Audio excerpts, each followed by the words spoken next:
welcome back to my channel, ladies and gentlemen. It's a gorgeous day today, so as you can see, sun's out, top down on my Targa4 GTS in a 992 in manual. If you guys don't know, I actually have this car for 2 years already. I picked it up when it was brand spanking new. Honestly, one of the best cars I've ever owned. I still don't think I will trade it in anytime soon. But as we all know, anything that's so good and so great, there's always pros and cons. So if you guys watch my previous videos, I've went through all the pros that I can ever think of about this car. This video, I just want to go through, not really cons, but some minor stuff or issues that kind of annoy me on this car. If you guys are looking to buy a newer 992, either a coupe, cabriolet, or Targa, hopefully this short video can kind of help you guys out, actually bring some perspective from my personal opinion as the owner of a Targa4GTS. Some stuff that you might not really think of, but hopefully this will help you guys out. So if you guys are interested, let's go for a quick drive. So I got this car during COVID. It's a 2022 Targa4GTS in manual chalk gray with yellow, I think it's speed yellow stitching. Honestly, I loaded this car up to the max as I ever could. So just to go down the options really quickly, it's got a front axle lift. The car is in manual chalk gray. Tachometers, seat belts, stitching, everything is in speed yellow. Got the rear axle steering as well. Because this car is so small, I don't really feel the rear axle steering working that much. On track days, yes, you do feel it work. Keep your weight down on this car. The battery is actually lithium. Because of that, if you don't drive this car for more than a week, you parked it in the garage. Even though I have a battery tender on, I think there's something wrong with my battery tender. But just put that aside. Even if I put the battery tender on or off, I'm just not driving it for a week. I just lock it in my garage, and within a week, the battery died. For a car of this caliber, the battery should die, but it's a bit annoying, it's a bit frustrating. I did go to a lot of forums. They're saying main issue is because of the rear axle steering, you get the smaller battery, hence this issue arises. The Porsche is supposed to be really low maintenance, which it is, but it's just this point gets pretty annoying. So point number two, kind of my fault, because when I was ordering this car, I was going through the options, and it's really rare that you find an option for Porsche that's actually free. I kind of know why now.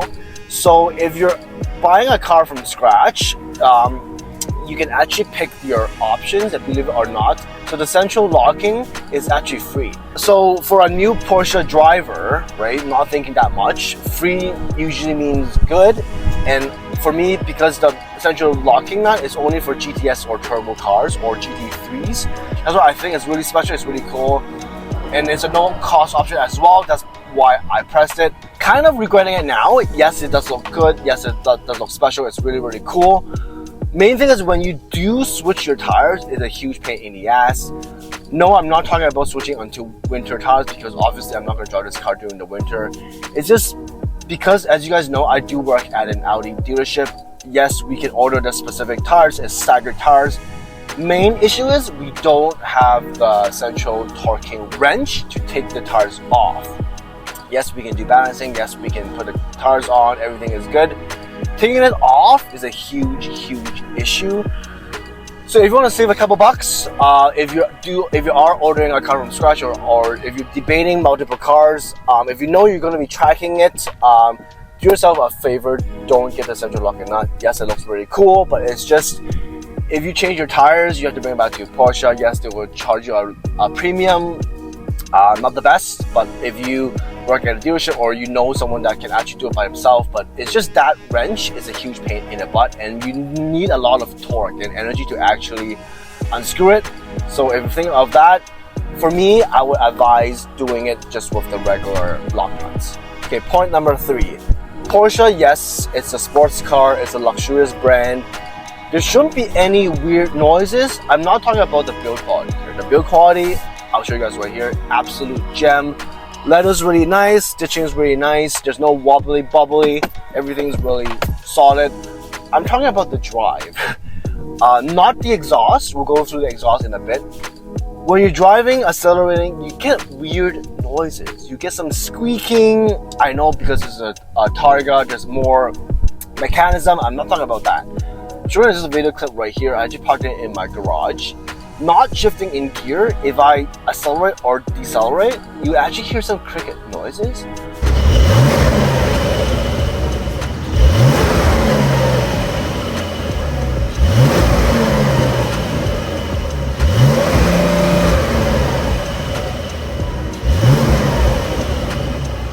I went on our forum. Apparently this is normal.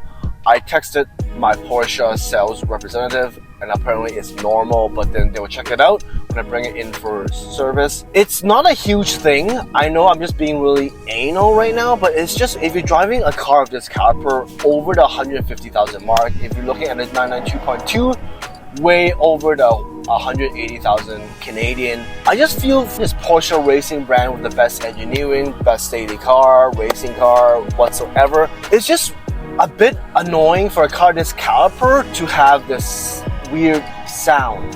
Next point, especially for the Targa, the back seat aren't that usable. Main thing is because of this Targa bar, you lose around half an inch of headspace, and because for the architecture to keep this car's silhouette sleek, it kind of goes down a bit more.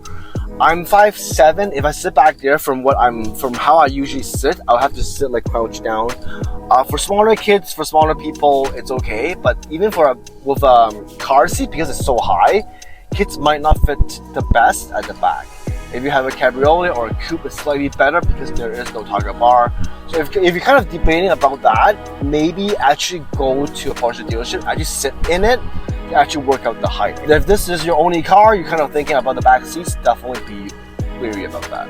Next point, if you're really debating from a Targa and a cabriolet, and if you live somewhere wet, let's say Britain, Asia, cabriolet, it might not look the best in my opinion, but it might be a better suit for you. Let me explain. If you're driving on a really nice day, suddenly it starts to rain, cabriolet, you can still put your top back up to a 15 km/h. Not for the Targa. Targa, you have to be completely stationary. Holy, this is just crazy. The thing is, because the mechanism is so heavy, any wind will actually cause a huge danger. For Canada, for USA, it's kind of dry, so it's not that bad, but I've been caught in some times where it just suddenly started pouring and you just have to find a place to kind of park it. If you're on some back roads, it's not that bad, but I've been caught. Sometimes I was on a highway and it suddenly started pouring. Not the most pleasant experience. So if you're living at somewhere wet, definitely be wary of that. Another thing is the exhaust. Honestly, I love this car to bits. The thing that it really pisses me off is the exhaust. It's not the best exhaust. Yes, there's some popping and cracking, but again, for a daily sports car, I do hope it will sound a bit more aggressive, a bit more toned down, a bit more deep. Yes, with the newer filter to keep the environment friendly, blah, blah, blah. I get it. It's just, if I'm paying for this caliper of this car, I just want it to sound a bit better. I know I've been complaining this a lot of times. It's not the end of the world. I can just swap the exhaust, but if you do that, it might void your warranty. That's why I'm kind of waiting. Last but not least, which I haven't thought about this at all, the coupe to a Targa is actually a really big difference in weight. So if you go to a GTS, it'll be 475 horsepower, around 450 pound-feet of torque. If you go through a coupe, it's going to be 3,450 pounds. A cabriolet is 3,604 pounds. And guess what? Targa is around 3,700 pounds. So if you compare a coupe to a Targa, you basically have two more adult weight in the car at all times. So that actually brings up, the weight to horsepower ratio. If you're looking for something that's on track, that's really nice, that's really agile, Targa and the cabriolet might not be your bet. When I ordered this car, I know the Targa would be a bit heavier. I thought it would be like 100 pounds or so. I never knew it was that much heavier. To me, it's not a huge difference because for me, it's mostly a DD car. It's more of a GT car. I do track this car like 2-3 times per year, but I'm not chasing for lap times. If you are, definitely I'll recommend going for the T or the coupe. That will give you the best weight to horsepower ratio, give you the best agility. So definitely something for you to think about. If I knew, then that would definitely be a bit different. But again, Targa, if you're looking for a GT car, like a daily weekend cruiser, I think this is the best car. But if you're looking for a track weapon per se, apart from the GT3, definitely stick with the T or with the coupe. So that is it, guys. Thank you for watching for this short rant. Honestly, I love this car to bits. Honestly, bang for buck, I won't go anything else apart from the GT3. That would be a separate video. Bang for buck for something that I can choose from scratch, I think the Targa4GTS in manual, honestly the best car for me.